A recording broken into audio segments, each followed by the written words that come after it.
salary is the value of what your employer thinks of you. Hey, mmesikia hiyo? Unajua pia mimi akili yangu imeenda hivi. Nimefikiria nione penye nina rank. Your salary is the value that your employer has put on your things of you.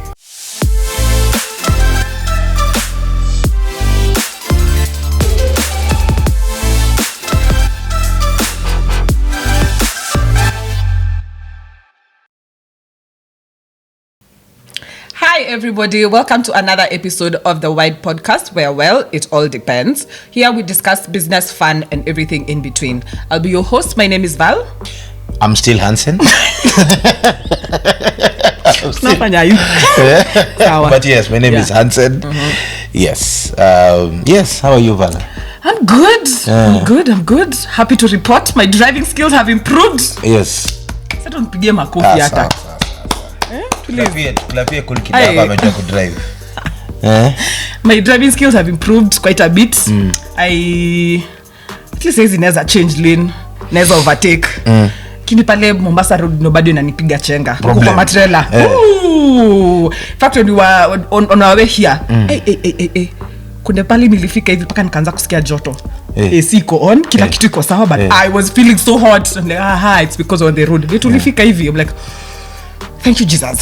But yeah, my driving skills have improved. How was the experience for the first time on the expressway? Nani amekwambia ilikuwa driving on the expressway? It was good. Barabara zote zinafaa ziko hivyo. It is nice. Hakuna magari mengi. Lakini unajua bado sijafika part ya kuenjoy views juu. Siwezi hata toa macho, hata kuglance at mirror ni mara moja hivi kama nimerudi. I struggle with the to views. Me sema tu basi mimi ni kienyeji tu. Enjoying views. I know. Sawa. Si ni mlima. It's a tree. So like a beautiful sunset or a sunrise, something like that. Okay. Let's just say different things tickle different people's fancies. Okay. And this is just not it for me. Yeah. I didn't know that about you. That's interesting. Yes. Upendi what if you akuda kitu views? Interestingly, my favorite color is green. Yes, it is true. Yes, I'm sure by the time we're getting to this episode, this specific one, aki the person who is watching and who's keen on that, ayasabu umeva green maranga tukishoot. Red color ni green manzi. So that you equate that to nature, but then bado outside man. It's good, but it's good. Endelea kujua kuendesha. Next time niki perfect amtakuwa mnapumua in Nairobi, goja tu utakuwa unatupeleka bana ma trip ni nini. Unanipigia asubuhi niko Nairobi, jioni niko na manga inabamba hivi bas. How you? Mimi niko poa. It's been an interesting week. Again Elon Musk on it. Of course Elon Musk manze ametengeneza vile nyua itakuwa kwenu house manager. Ametengeneza nini? Ametengeneza house manager. He has actually come up with a robot that can do your day to day chores kwa nyumba. Yes. Akiminataka. Anaitwa Optimus. Unaomba kama umempersonalize. Optimus. You can literally have a conversation with this robot. Hi Optimus, how are you? How's it going? She's going to ask you. I believe the programming can be done in a manner that it can fit both genders. Considering right now genders need 200. So maybe inaweza jita they, us, him, all of us. I don't know. Kama kuna all of us. Pengine kuna all of us quiz sijui kama update blueprint bro. Update blueprint. Manze, so you get to order it around, or maybe you get to have a conversation with it, not order it around, and it gets to do your day to day. So iko na sura, hiyo sura yake sasa ni kama ki screen. So what it does that it once you point it to something, it records, then it will remember. Hapa ndo niliaka sabuni. Hapa ndo nachukua. But uniform because like then now it means it does everything perfectly. Like there's no room for error. ideally that's the essence of having a robot, like perfection. Yeah, is key, because you see perfection is not for mortals, but you see that's an immortal, for lack of a better word. So we're starting on a high note. Twende sana. So yeah, I'd believe that I'd say that is something that you can achieve with that, with Optimus. Yes. That's interesting. Yes. I did, but you see now I'm looking at that. Elon Musk wako ayuko pabaya. Ndio umefanya paka squeezy. Every time I see things on social media about him, or I see any report about him, I instantly want to be sending you, but naona hakuna haja because you already know. Oh yeah. Trust me to be on top of business. But anyway, there was that. Then another thing he said, or the other discovery that has been there, but right now he'll be starting production very soon, of a car that doesn't need a driver. Driverless car. Yes, no pedals, no nothing. So you just unaweka tu destination inaenda. Unaweka destination, then I think they can serve well as cabs as well, which is something that I'd really like to come to be embraced here, such kind of cars. Ndio watu wa cab wacha kutuliza unaenda. Imekuletea ngapi? Imekuletea ngapi? Kwani mimi nafanya kazi Uber? So mimi nafanya tu accept. Hiyo discount ni kubwa sana. Kwani mimi surely. Na ina pick drivers at random. I've never understood the issue with the discount for the cab drivers. Does the relevant cab company reimburse them, or? I think they do at the end of, because you see, especially for the guys who do pay by card, like the corporate rides, those ones. See you're paying by card, then now ukiweka information yako ya card hivi, senior, si bora itaonyesha hapo you have paid.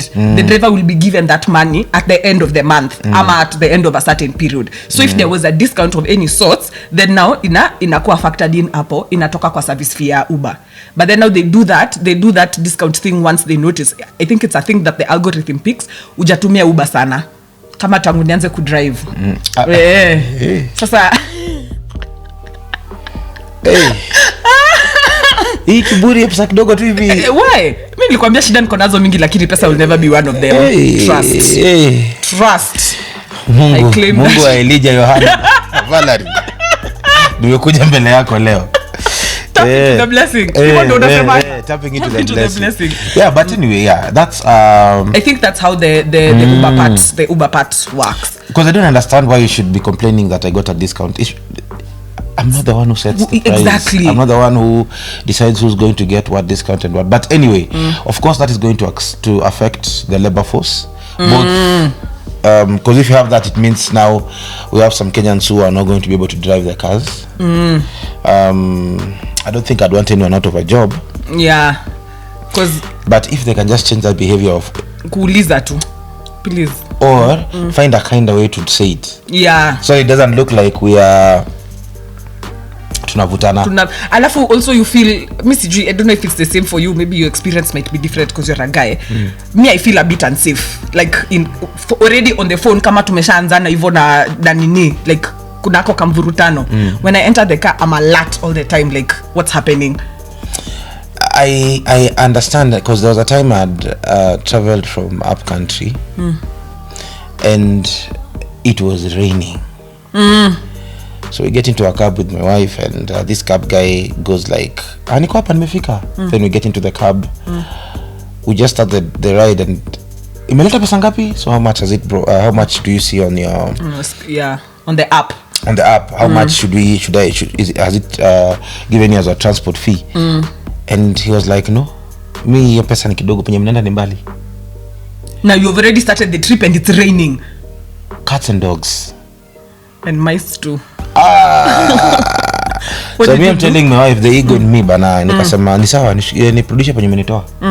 Wife amechoka na niambia manze twende tu sawa tumuongezee. But I was so vexed, I was so pissed off. Just to prove a point to me, honestly, I'd rather pay another person that money, even double, than paying somebody who's being that arrogant and rude. I didn't like that. So I think probably that's one thing that I'd like maybe cab guys to Elon Musk akusort. Elon Musk manze hapo sasa or maybe if there's a way that the app can pick up a conversation so that they can actually see this driver is rude, then they give them, they replace their car with that with someone. But it's pricey. It's about $30,000 baka bei. Umeanza kusave sasa cab driver, but sawa nimeacha anyway. Moving on. I feel like AI has really taken over, like, and is going to affect like the workforce a lot. That's what I picked up from everything that you were saying. The fact that AI has come and replaced a lot. Like right now, you can ask ChatGPT to give you almost any form of information, research. You know, like you can. There's a way. I'm not a techie, but I hear there's a way that it can be programmed. It can even do for you a document, kila kitu, or like that. So it's taking people out of jobs, but it's also making life more efficient. So hapo kuna ka balance, just the same way you said you don't want anyone out of a job, which is a very interesting point that you made, because that's what we're discussing today, all things employment. So I want to ask you, thus far in your career, you've worked in corporate before, right? Or you've been employed at some point? Yes. What was the experience like? Good and bad. Okay. Good in the sense that I really loved, or rather still love my job, because right now I'm still in employment, just that I'm the one who has employed myself. Yeah. I love what I do. Yeah. So that to that extent, I'd say that it was a good part. The other part, which is not so good part, I think I experienced some level of toxicity at some point, unfair competition, being placed, being compared to other people. Hate that. Yet you guys are not even at the same level. You know, it doesn't just for somebody to prove a point. But generally, I'd say because I loved my job, that's what fueled me to have all these things not affect my output. Yeah. Okay. So that was it. It is hot and cold. Yeah. Yeah. For me, me, I'm still in corporate. I still work in corporate. So I can say my experience currently for employment, even me, like there's like good parts and there's like the bad parts. For me, the good parts is also the same. I enjoy. I love what I do, knowing that the work that I do impacts someone's life, and I do. I place a lot of excellence into it because I know it is impacting someone else's life, you know. So for me, that's very fulfilling. Like I get a lot of fulfillment in my career and whatnot. Also, in the different organizations that I have been in, even me, the toxicity part is the part that I really didn't enjoy. That made me leave previous jobs. The toxicity was just too much. Like someone, me kwanza being shouted at. Okay, please don't shout at me. Must shout here. Can't shout at a body. Please. Okay, please shout here. Imagine everything that you are saying, everything that unaweza sema tu bado ina nini tone. Bado ndasikia, haina difference. You, and then at the same time you want to shout at me like that, but then also you want to demand excellence from my work. How? That particular organization I used to work for at the time, I woke up one day like this and I said, I swear December, mimi January sirudi huku. Mungu, fanya kenye utafanya, because mimi niko sirudi. I couldn't take it anymore. The feeling I hated the most was that feeling of waking up and you're already dreading the day. Like umefungua macho tu ushachoka. I totally understand. You know, yes. You're already tired and you're tense and anxious all the time because you don't know what mood this person will come in. Like someone else's mood determines whether you have a good work day or not. I hated that. Yeah. So that particular job at that time, I was just like, afadhali hata nikauze uji pale kando ya barabara, but please uko sirudi. I can't. I won't do it. So yeah, the good parts, the job, okay. The best parts about even my current job also is like the diversity of like the work that you do. One day you are a legal auditor, the next day you are a mediator somewhere, the next day you're doing property selling, nini. Like it's very diverse. I really enjoy that. Okay.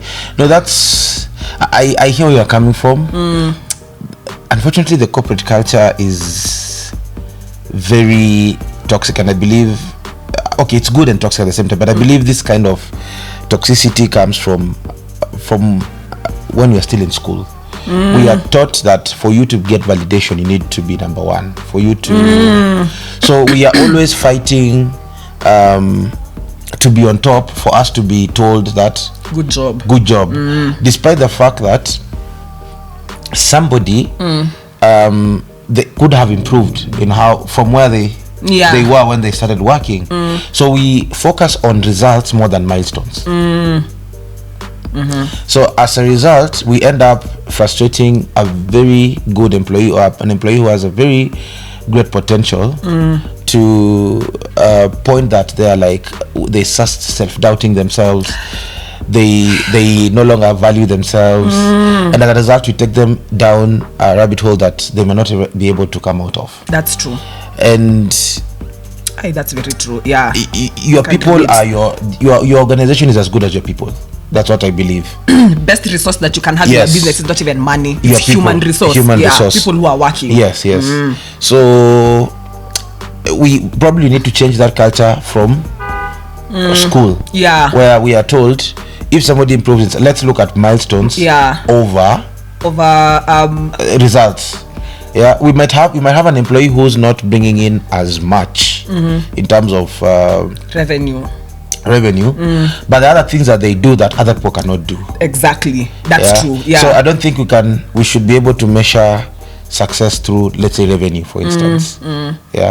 But it is important that employees bring revenue, because at the end of the day, the business needs to survive. We need to get paid. But we need to understand why. I can say now that I'm in self-employment, and I've also been able to work with other people who work in our team. My colleagues, I prefer to call them that over family. My colleagues and my colleagues at my farm, we have found a way to know each other's value. There's some people who they are not the highest revenue earners, but the things that they bring to the table that are also adding to the value and contributing to other people being able to enabling other people to be able to generate revenue. Everyone plays like a different role, so there's a lot of synergy once you come together like that. What this other person is not doing is supported on this other side. We have our challenges, but knowing somebody's role is not a problem that at least we are struggling with as an organization. That culture actually really needs to stop. But nowadays, like the newer companies, like new school companies, where like they didn't start, how can I say, like most startups right now, or even like people with a different mindset have come in a way that you find like most jobs, organizations nowadays encourage like a hybrid work from home other days, and other days you come to the office only when it's necessary. For me, first of all, when I see an organization that works like that, for me it just screams efficiency. Like it means there's a lot of efficiency. If you can trust people like to work from home and they actually deliver, it means that the systems that have been put in place in that company are top notch. So there's that, and then there's this culture where they also encourage. I love also companies that encourage people to like encourage work-life balance. Stuff like that. It's Suicide Awareness Month, this month of October. So a lot of I've seen I want to call them woke organizations, like have conversations around that. They care about the mental health and mental well-being of their employees, and they offer things like maybe this therapy where every once a month everyone has to go see a therapist. Tell us how you're doing, blah blah blah, like that. There's also things like activities, like they encourage that balance, work-life balance. You might find like a job says like it pays for gym membership for their employees. Aki, my employer, if you're watching this, that's a very good incentive. You see, they pay gym membership because you see now how you contribute, you end up contributing positively to the life of the person, because then now if you pay for me gym membership, I go to the gym, you know what working out does for you. So like, you know, I'm more alert, I have more energy and all that. I perform better at work, reduced stress levels, so I'm able to focus at work and stuff like that. Not just like the basics, because most companies, the basic they give you is just medical insurance. That's it. There's no other way they support mental health. So I just wish organizations could like embrace conversations around that, like supporting the mental health of its employees, because those are the ones who actually do the business for you, just like you've said. Yeah, your people are your pride, and they're supposed to hold them as such. Yeah. And this goes to now our next level of this conversation, where you're saying, okay, you've walked into an organization, you've interviewed. I think we can start from there. And you've been offered a contract, and you've been told, okay, you're going to be on probation first, then we're going to confirm you subject to certain conditions. Of course, the conditions are going to be based off the job and not outside the job. By outside the job, we'll explain what we mean by should be about the job and not outside the job. So tell us, you've been given a contract, and they're saying, yes, you start as under probation, then we'll advance you after we've seen what you can do and if you're a good fit for the organization. Okay. So at the interview level now, at that point, there are also some things that it's important for you to consider, in the essence that what goes on during the interview. Of course, they ask you questions about your experience, what not, all that. You've given them that information. The interview, part of them getting to know you, or like trying to figure out whether you're a good fit for the organization or not, that part is done. When now you're securing you're negotiating now, for example, the salary, because that's where it starts. Salary negotiation at that point. Very interestingly enough, I don't know if a lot of employers know this, but you're supposed to provide housing for your employees. Yes. You're supposed to provide housing for your employees. That can be done in two ways. You either give an allowance for that, or it is included in the person's salary. Yes. And it is stated clearly that it's been included in the person's salary. Correct. So when you're interviewing, someone is like well within their right to ask. Yes. To ask, are you providing housing, and how is that like being done and whatnot? And then also figuring out like benefits, what your benefits are. Maybe you can tell us on that as we continue to build up on it before we get to like now the contents of the actual contract. Yes. So what other benefits can someone like Nini ask for? I think I'll start with food. Muhimu. Very important. Muhimu. Yes. In the event that you are in an employment and they say they give you food, make sure that is in the contract.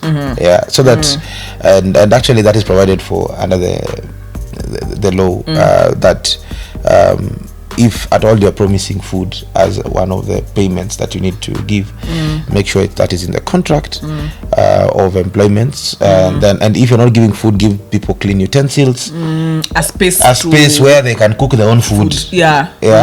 Make sure you facilitate their food. The microwave like this. Correct. And you do legal audits. From what I picked in our previous conversation was that you are also supposed to be provided for clean water to drink. Mandatorily, it's in the law. That is as concerns things that are going in your mouth. Now let's move forward. Umesha take care of vitu muhimu, kuna maji ya kuteremsha ukishamaliza kukula. Correct. Tuko sawa kabisa. So the next thing is that you've negotiated and you've confirmed that housing is supposed to be given as an allowance or is consolidated in your salary, and it's clear. You also need to confirm that if at all you are being employed to be, hypothetically speaking, let's use an administrator, your job description should be very clear. You need to know what it needs to be very clear. You need to know what you are supposed to do.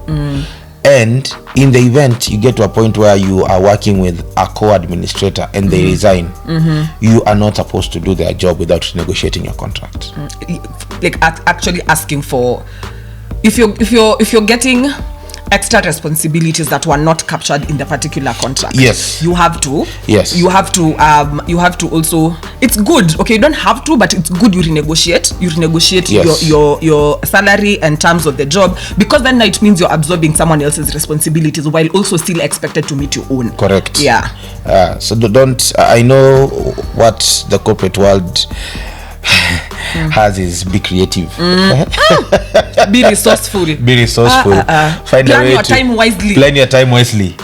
But I'm doing a masterclass with for entrepreneurship with DTB.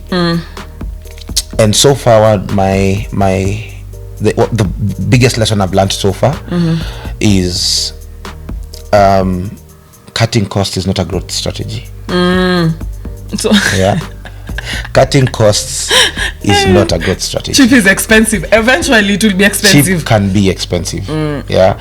It's good to get the most value at the least possible amount. Yeah. The operational word in this case being Possible. least possible, not least. Possible, less by quick. Yes. So not to say that don't be frugal, not to say that do not be careful with how you spend. What I'm saying is that don't hurt people to achieve, or tell them be creative, yet you know very well in the event you'd be there, you'd be a disgruntled employee. Yeah. It's just that you're the boss. Yeah, exactly. Yeah. If you want to, If you switch that's a places, really good point. Like if you tables were to turn and you were to live under the circumstances that you Correct. want me to live under, and you'd be a very disgruntled employee. You're a wise man. Yes. You're a wise man. Correct. Endelea. So yeah, we are happy to have you here. So Nitakuchapa. it's good that you're learning. So well, please. I am one half of this podcast and you're the other. Tafadhali. Yes. But anyway, nimekukumbusha tu ulikumbusha. kidogo tu kama ulikuwa umesahau. Noted. You're welcome. Yeah. So once you in your such if you're in such a position, what I'm just trying to say is endeavor to have a conversation with your boss employer. and employer rather, so that you can have your JD. If they're adding more, then you should be able, now that brings me to the next privilege, your salary. You must be paid for what? The extra job that you're doing, and even the job that you're doing. Yeah. Somebody who I really listened to said a salary is the value of what your employer thinks of you. Hey, mmesikia hiyo? Unajua pia mimi akili yangu imeenda hivi. Nimefikiria nione penye nina rank. Your salary is the value that your employer has put on you or thinks of you. That's how they value you. Yeah. So when you're negotiating, know your worth. Exactly. Yeah. Know the amount that you cannot take. However, as you know your worth, always know there's no employer who can pay you enough. So it's a delicate balance, but try and find it. Just don't undercut too much. Yeah. Don't compromise too much to the point where the money is not even enough for you to like sustain your life and everything. Yes. Okay. Yeah. So make sure that you get a salary, and that salary is clearly stipulated in your contract. The amount and the date, both in words and in figures, and the date that it's due. It has to be in your contract. Don't say we'll pay you at the end of the month. At the end of the month can mean anything. Yes. Or if they're saying end of the month, they have to say end of the month, and the month is going to start from this day and this day, or the first month is 30 days after the date of this contract. So it needs to be clearly it needs to be very clear. Yeah. Now, another thing that you also need to know in your contract is that if you are doing starting off as a person who's seeing of the contract under probation, then they get confirmed. The probation period should not last for more than a year. In fact, the law says it should be 3 to 6 months. But the employer has the opportunity to add a further 6 months. Okay. The word is may add.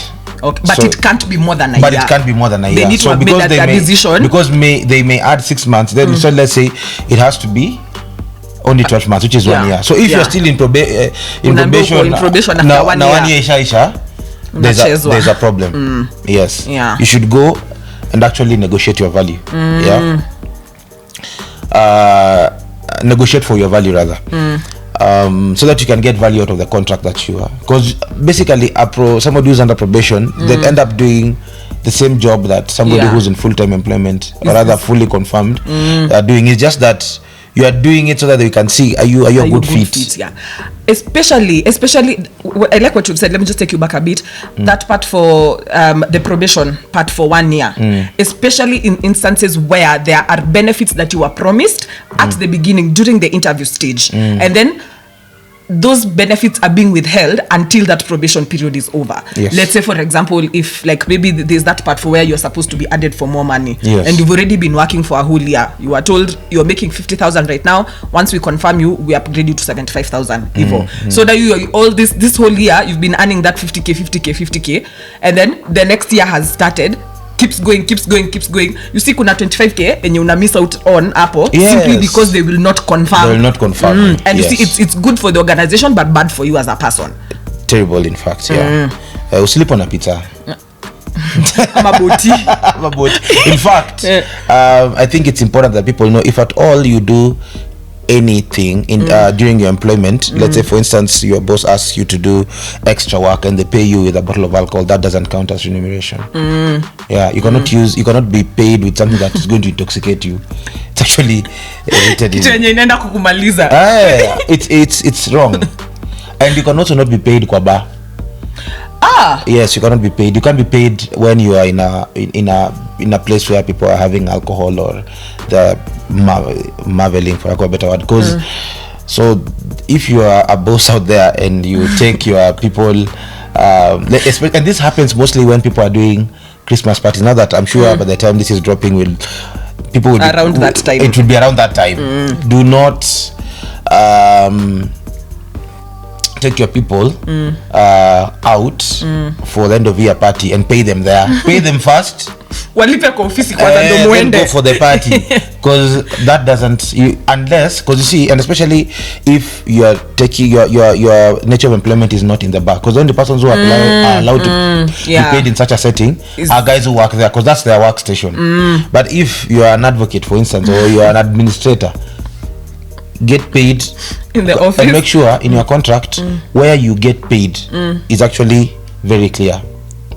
Like okay, when you say through, you can be paid through your direct remittance to the account, your account. The mode of payment. It has to be very clear. Okay. And now that you're talking about money, it is also sorry, it is also important that when you are being described in the contract, make sure your definition extends to your personal representatives and assigns, so that in the event of your demise or in the event you die, God forbid, your people can come and claim whatever is due, because it's due to you and that forms part of your estate. So that calls for some honesty. You need to let your people know how much you are earning and where you're working. How much you are earning. Yes. Because how would they know how to claim? Because when you're claiming, you have to be very specific. What and how to claim. Okay, fair enough. Okay, I get the point. So if you're not honest with your salary, okay, trust one person at least. One person that falls under that category. That's very true. Of personal reps and asides. But now the problem is, when you're looking at asides, it means you died intestate. Watch the previous episode on estate planning. You'll understand what we are talking about when we say that. Yes, that should be episode 2 if I'm not wrong. Yes, episode 2. Yes. Watch episode 2 and you'll understand. But now let's assume you've decided to be honest with your spouse and tell them, because how households handle money is actually a totally different thing. Not all households are open with their salaries. It's marriage specific. What shall I say? Household specific. No, household. Even in marriage, people still don't. Not everyone is. Yes. Not everyone shares the salary. I know people whose spouse don't even know where they're working. They say being a lawyer is like being a doctor. You will meet these cases. I think it's because of the field. Family, you practice family, huko ndio unasikianga vitu kama hizo. Yes, you get to see some things and but so I can say it is normal. It's just that it may not be normal to you, but it's normal. Wow, okay. So it is important that somebody at least one person who falls in that category, that over dependent, is aware of the salary that you're actually earning.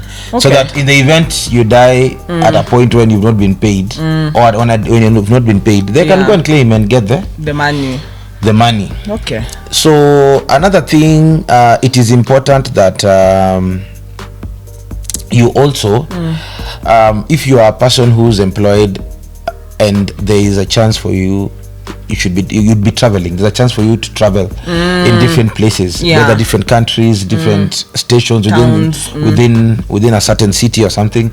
That needs to be very clear in a contract. They should not say during an interview, are you open to travel? Where? And leave it at that. There has to be a where are we going. Naweza kuwa unatumwa Mars udeliverie Elon Musk barua. Lakini hiyo inaweza kuwa poa. Wewe unajua utaenda hata uta complain ukikuja kuambiwa baadaye. On that note nijitume. Ni sawa, I'll be doing it. I'll write my own contract with but yes, it's supposed to be very clear. If at all the workstation is in Nairobi, you'd be expected to travel to Kisumu, you'd be expected to travel in Nairobi, to Mombasa, you'd be expected to travel to Congo or whatever destination they have. The employer has to show and say where you're going to travel. You should not be left blank.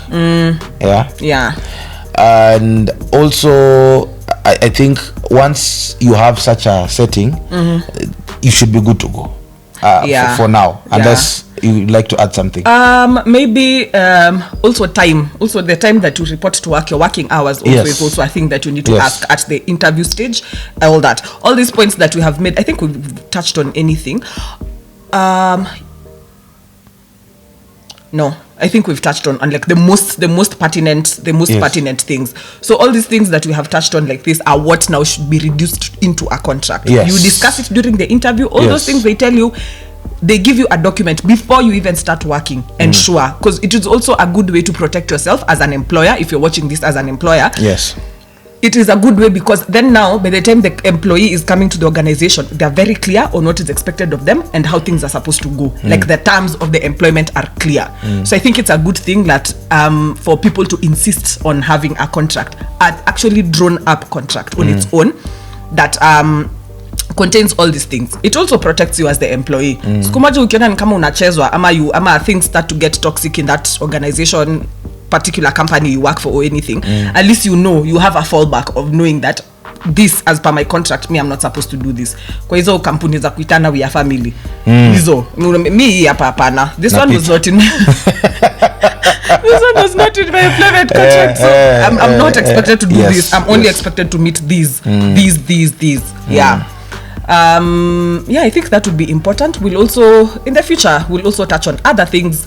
The employment world is so wide. The conversation see what I did there? Yes, what you did. It's very we'll have a wide conversation on employment.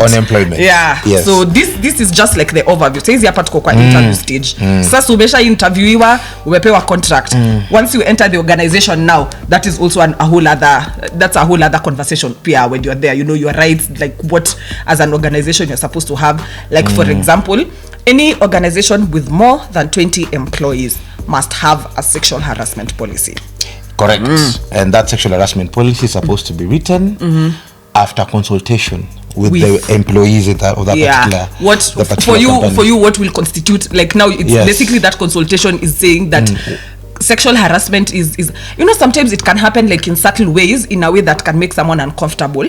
Like for me it's for example, like something as simple as someone else might get uncomfortable, or someone can get uncomfortable if someone says something like, or when someone is giving like nini compliments, maybe a male colleague in the office, hey, nini mekutoa haga poa. I'm like, excuse me sir, like, no, at work, like something like that, or there are people who like might be too touchy, like in a way that someone does not appreciate. So sexual harassment does not just mean at someone asking for sexual favors or like stuff like that. It has even other subtle ways, comments, opinions that are going to that would make you uncomfortable. Yes, So like it's good, like that consultation in the office, that's what it's supposed to do, to allow people to see, like, even me, when someone does this and this, I feel harassed. I don't appreciate that at the workplace and stuff. Yeah, it's important, and it's just not for women, even men. We are the prize nowadays. So we are an endangered species. we need protection. Excuse me, Madam Speaker, sir, we need protection. We are an endangered species. We are an endangered species, Madam Speaker, sir. You don't just say Madam Speaker, sir. Madam Speaker, sir.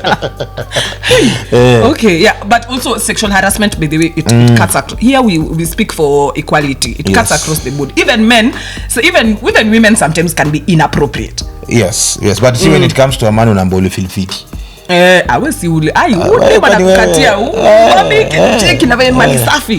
kuna men like us who don't like that. We know, I'm very serious. Sini sawa. I'm very serious. Ka utaki ya utaki. I don't want. Okay. Yeah. I've had you. Clear. But anyway, so those are some of the things that you need to advocate for. So employers, please ensure if you have more than 20 employees, consider sexual harassment policy. Having a sexual harassment policy, so that you can be able to protect your employees from such small issues, like we have said. Because if it gets to court, for instance, and as junior has reported to a labor officer, then it's escalated, and the court discovers you don't have a sexual harassment policy. It just doesn't look good on you. That's a bad fact for your case. So always, of course, seek further legal advice. If you so wish as well, you can reach out to us. We can be able to assist you come up with a proper sexual harassment policy for your organization, tailored specifically for your organization, because you know it will vary, of course, depending on like the dynamics of the place and the kind of gender that is dominant and that kind of thing. Okay. Yes. So as we wind up this episode, what's your parting shot? I think my parting shot would be you remember how the High Court, was it the High Court? I can't remember, but the courts have pronounced themselves on the issue of people having sexual or other romantic relationships in the office. I think I found that conversation very interesting. I saw what HF practitioners had to say. Most of them had dissenting opinions, and they were like, it compromises a lot. But I can say it is a very difficult conversation to have, because being lawyers, we are not taught to be moral police. We are taught to be legal custodians. And morality is subjective also. Morality is so subjective. So there is a very thin line between morals and how to look at it. I don't know what you think about it. Me, I'd have no problem with it, because especially me who works in corporate now, I'd have no problem with it if as long as it's not affecting the output at Jubu. But the dynamics for me is what is a problem. Like, let's say, what if, like, now me, I'm working, my man now works in a position where I'd have to call him out for something in a team. Afu sa tunaenda huu maji sasa. Alafu tutaki kitu ingine. Tuki break up say itabidi nitafute job ingine. Kuna awkward moment. Alafu unaona hivi ama unaona hivi every time lunch time. Siku ya boyfriend's day ameletewa hapo gift bag nini na wewe hata hujamaliza hata 3 months time ume break up, wewe hata hakuna mtu mwenye anakutumania maua kwa office. I don't thought about it that way, but yes. And then you wake up in the morning, unajua heartbreak. See, no, I'm in a happy place. As in, but you've experienced heartbreak before. Like, I'm a gangster, so okay, it's fine. Me I'm not. Anyway, it's fine. So tell us your heartbreak. Tell us about it. Tunakuja kuandika hivyo tafadhali. Tuambie tunaweza kusaidia. Tuko sawa. Niko sawa. Siko heartbroken, niko sawa. So you can imagine the way heartbreak. Unajua unalalanga hivi alafu ukiamka kisha fungua macho tu hivi roho ishaanza kuuma already. Roho inapiga. Alafu I still have to go to the office. Yes. And the reason why I'm feeling that pain is sitting opposite me hivi kwa office. Alafu akona ka gift hapo nini? Na mpakiwa lunch. Please. So you're saying the courts should overturn that decision? It's a personal choice. It's fine. I was like you overturn because like in our current organization there's a married couple, like they're married, and it's working. Kila mtu anafanya job yake, it's working. Kini mimi personally for me no, different departments. Okay. Yeah. No, that's okay. Yeah. Hata mimi ningekuwa situation kama hiyo, alafu huyo mwingine they both sit in different offices. So kama sikuoni kila saa naweza kuavoid, it's fine. But me personally, for me as Cherono, asante sana. There's a lot of grace that is needed for you to be able to do that, because especially if the reporting lines are directly interconnected, it can, calling them out can be a problem, and especially if you're working with a team and it's your person who has messed up. Woo. And you have to call them out, like maybe on an email or during a meeting. Yes. Na huyo ndio bado unaenda ku ride shotgun. Hey. Tricky. It will also affect the home dynamics. You see. So there's me, if it works for you, good. If you're not breaking the law, as long as it also works for the organization, it's fine. But personally, asante sana. Siwezi. Yes. Biggest one of the biggest businesses, rather most of the big businesses are family run businesses. Yeah. I can say props to those who are able to do it. Can you work with your wife? No, I can't. Why, babes? I can't. You can't. These are dynamics. No. It's not. She's an amazing human being. I love her so much. I know. Yes. But I just can't work with her. Okay, mapenzi wewe. Because I don't think I have the grace. That's what I'm just trying to say. I don't have that grace. Some people have it. It's fine to do it. They're able to separate their work from the marriage part. Yes, I'm self-aware. That's what I'm saying. Umejisoma, umejielewa. Probably as I grow into the business, I might be able to. You'll have learned how to. I don't know if I'll be, but as at now, wewe kama Hansen saizi. Yeah. Tricky. Tricky. But okay, the beauty about it also, we also have very different fields. Sorry, we do very different things. Though her expertise can really assist the firm in very many, because she's a communications expert. So those are some of the things that lawyers, in fact, we struggle with. We talk too much legally sometimes. we struggle to keep it simple. Yeah. So those kind of things, that kind of skill can help the firm, but it will be stretching. Tutakuwa tunamtafutia role sana. Wacha tu expert uko kwingine. Wacha tu expert uko penye hapo. Hapo sawa. That's nice. But I think for me, I'd say relationships in the office are okay. Do as you wish, so long as it doesn't affect your work. Yeah. That's up to you. Whatever you do, just let it not affect your work. Yeah. If it can't affect your work, go for it. If it works for you, by the way, proceed. So I think that will be it for me. Okay, for me, my parting shot is I'm passionate about mental health. I'd love to encourage organizations to find a way to contribute positively to the mental health of your employees, and also even you as an employee somewhere, if you work for an organization, work-life balance is really important. Like giving your all to the job during those 20 days that you're there, ama however long you work in the month. Even you bakisha some time for yourself, take care of yourself, because everywhere you go, there you are. So you can't really say that you're using work to escape a certain thing, because you can't escape yourself, So me, I advocate for mental health kabisa. Take care of your mental health. If you are feeling like the job where you're working is super toxic, jipange to see if there's a way you can look for another organization and just move, because that toxicity, it actually ends up affecting you. Just let's say what you've said at the demanding excellence every single time makes someone second guess themselves even when they are improving, and now that factors into who they are as a person. Correct. Not even when just doing the job, it factors into even different areas of life. So taking care of your mental health is something that is really, for me, it's close to my heart. I care about that a lot. Yeah, and that's great. It's just a job, guys. It's just a job. I know I might sound insensitive by saying that, because there's some people who might think I'm devaluing, but it's not worth your life. Yeah. Saa zingine, I think I'm about to say something that I could be lynched for, because this is what one of my mentors and my teachers of the law said to me, we used to work together at some point in my years of employment, and she used to say, because now at the point of going home, she used to prepare 5 minutes earlier. You could see her packing and everything. I'm like, it's not at home time. I'm a Hansen.